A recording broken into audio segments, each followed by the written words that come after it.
Okay, students, good day. And as promised, I'm here to create a lecture video regarding lesson 2 of oral communication, which is the models of communication. Now, in this lecture, I am going to talk about the general models or the general structural models of communication and the developments that have come up and surfaced over the centuries. So to begin this lecture video, there are three basic or general model structures for communication, and these are the following. We have linear, interactive, and transactional. So to begin the discussion, let's begin with the most basic of all the structures or of all the models, which is the linear model. And by the linear model, the graphic alone illustrates that it is a one-way process of communication from sender to the receiver. So this process is signified by the white arrow going one way. Okay, so the key term here is one-way communication. To develop, okay, as it develops, when the communication process is returned from receiver to sender, we now approach the interactive model. Okay, we stack the two linear models on top of each other, therefore creating a new model, which is the interactive one. Now, the interactive model is a two-way process. Okay, this is from sender to receiver, and then from receiver back to the sender. There is now feedback coming from the receiver. And in this model, the communicators take turns or take alternating roles in sending and receiving messages. As you can see, there are now two white arrows in the graphic. One from the sender to the receiver and another from the receiver to the sender. Okay, this is where feedback happens. Again, the key term is alternating role. So the sender and the receiver switch roles once the feedback is provided. Now, what happens when there are no alternating roles? What if the sender and the receiver, or what if communicator A and communicator B are both senders and receivers at the same time? This is now what we call the transactional model. Now, the communication is no longer based on alternating roles of the sender and the receiver, but it focuses on the simultaneous sending and receiving of messages. This happens in group chats wherein students take part in a conversation, and in that thread or in that conversation, they are both senders and receivers of messages. You know, sometimes you ask questions in your group chat, and then your classmates would answer, and then ask another question and you answer. That is a perfect example of a transactional model. The sending and receiving of messages are happening at the same time. So that's basically what the transactional model is all about. Now, these may be just the general models of communication, but over the centuries, there have been many developments in how people communicate, and with the developments in the way that we communicate, there have also been models created by other prominent people which point out those developments. And these are one of or a few of the most popular communicative models that have developed over the last few centuries. First, we have Aristotle's model, and then we have LASWELL'S model, SHANNON-WEAVER'S model, SCHRAMM'S model, and BERLO'S model.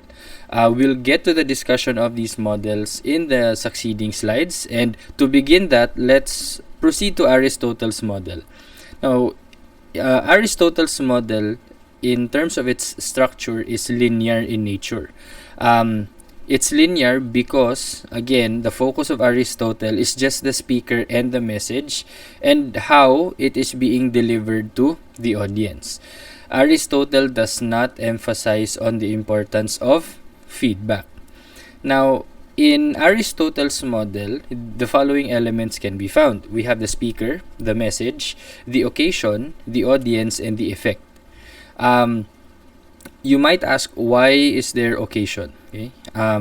It was important to Aristotle that the speech matched the occasion where it is being delivered, and the audience to whom the message is being delivered to. So that's why you see the term occasion in Aristotle's model. But many of you might ask, is this still present in today's time? Yes. This can be found in speakers giving formal speeches. One example would be commencement exercises or graduation speeches, wherein the commencement speaker or the keynote speaker is going to give you a message which is befitting the occasion, which is graduation, and of course the theme of your graduation, as well as the audience who will be watching and listening to that keynote speaker. So that alone is proof that Aristotle's model, while obsolete, is still ever present in today's time. So after Aristotle's model, another person proposed his communicative model, and that is LASWELL. The structure is still linear.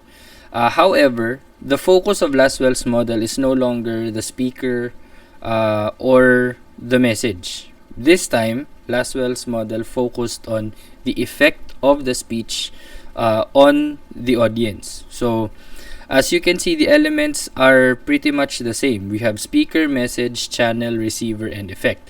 But LASWELL again focused on the effect.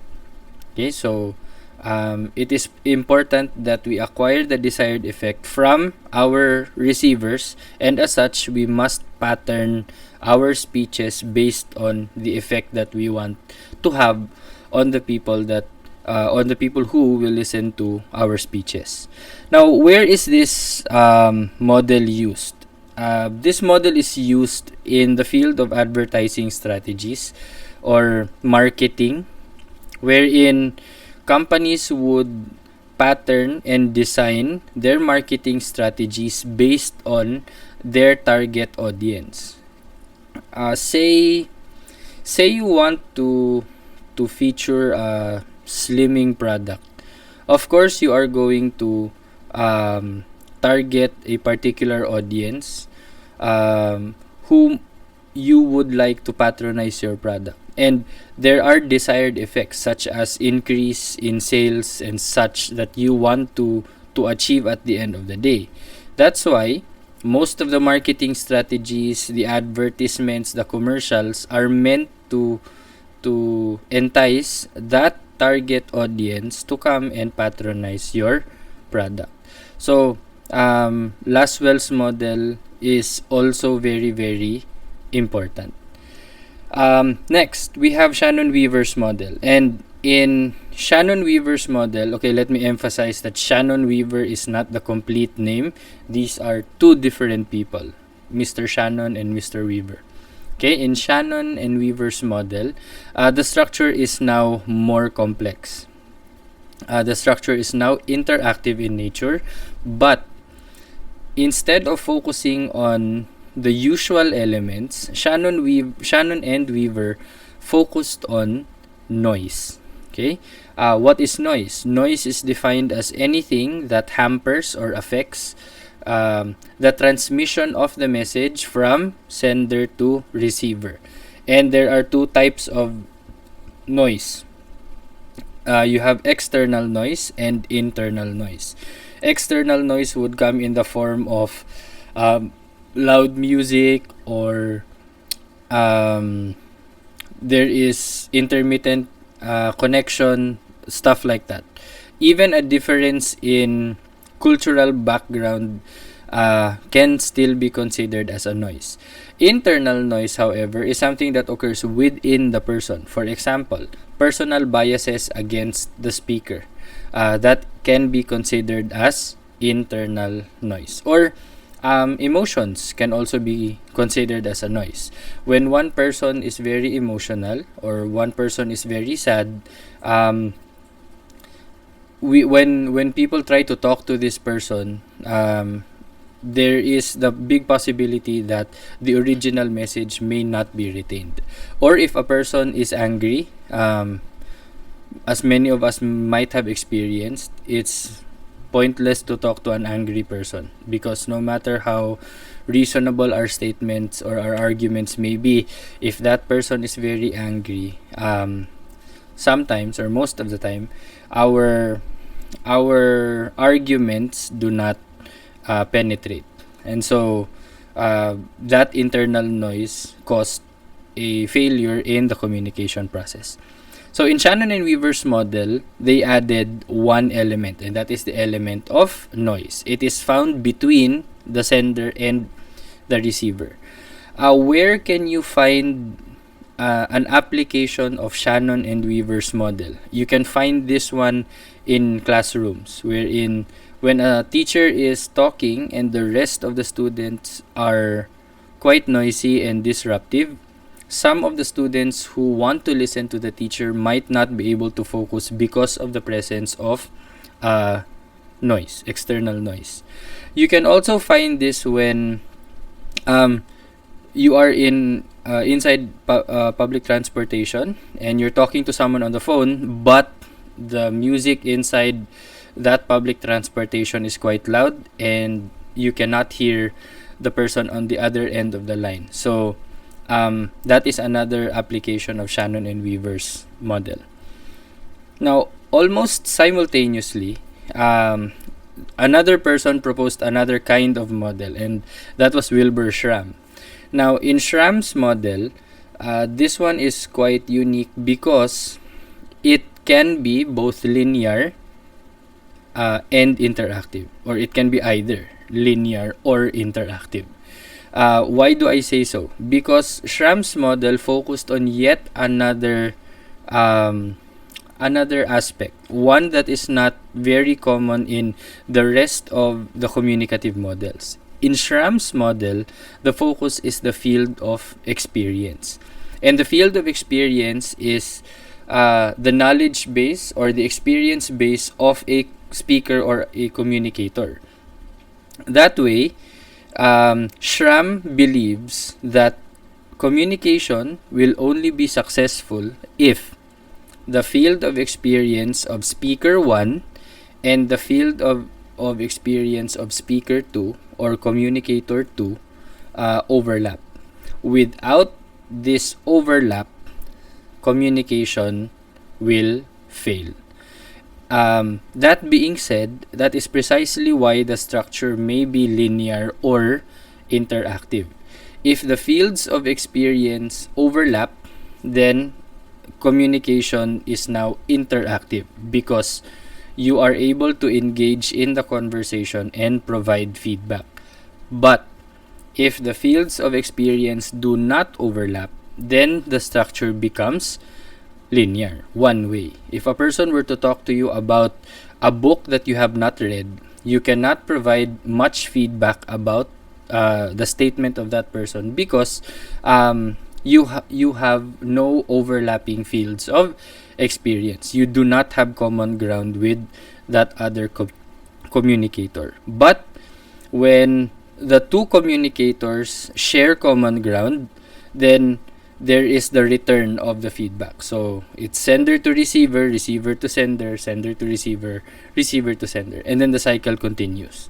So where can you find applications of this model? You can find it in counseling, okay, or sometimes when you give advice to your friends. That could be one application of Schramm's model. When you give advice to a friend, it helps when you have gone through the same experience. That way you can empathize and sympathize with that friend. And the advice now becomes more solid because that person knows that you have undergone the same experience, or you have gone through the same experience. So The last but definitely not the least among the developments in the communicative models would be BERLO'S model. This model is by far one of the most complex, and the structure is primarily linear, because in BERLO'S model there is no indication of a feedback being given by the receiver to the sender. Instead, BERLO focuses on the factors that contribute to the success of the communication process, and these factors are embedded in each of the elements found in his model. There are factors under the speaker, factors under the message, factors under the channel, and factors under the receiver. BERLO believes that communication can only be successful if all of these factors align properly. Otherwise, communication fails. What's one example of an application of BERLO'S model? One application would be intercultural dialogue, or it could be peace talks. Okay, so there has to be an alignment of the different factors such as cultural background, appropriateness of the message, assigning the correct channel, and being able to adjust the content based on your audience. These things have to be taken into consideration when communicating with others. To illustrate, BERLO'S model would probably run like this. If a speaker is gifted, or if a speaker is good in communicating, but the message is poor, the channel is wrong, and the receivers are not attentive, then the speaker will still fail. If the speaker is good and the message is correct, but the channel is wrong and the receivers are not attentive, the communication will still fail. But if we align all the factors, if the speaker is good, the message is correct, the channel is appropriate, and the receivers are paying attention, then the communication is successful. So that's precisely why BERLO'S model is by far the most complex, because there is the matching of different factors and making sure that these factors line up properly in order for us to ensure that communication is going to succeed. One misaligned factor and communication fails. Okay, so that being said, I hope that this lecture video has helped you come to a better understanding of the different models of communication. Until next video, class dismissed.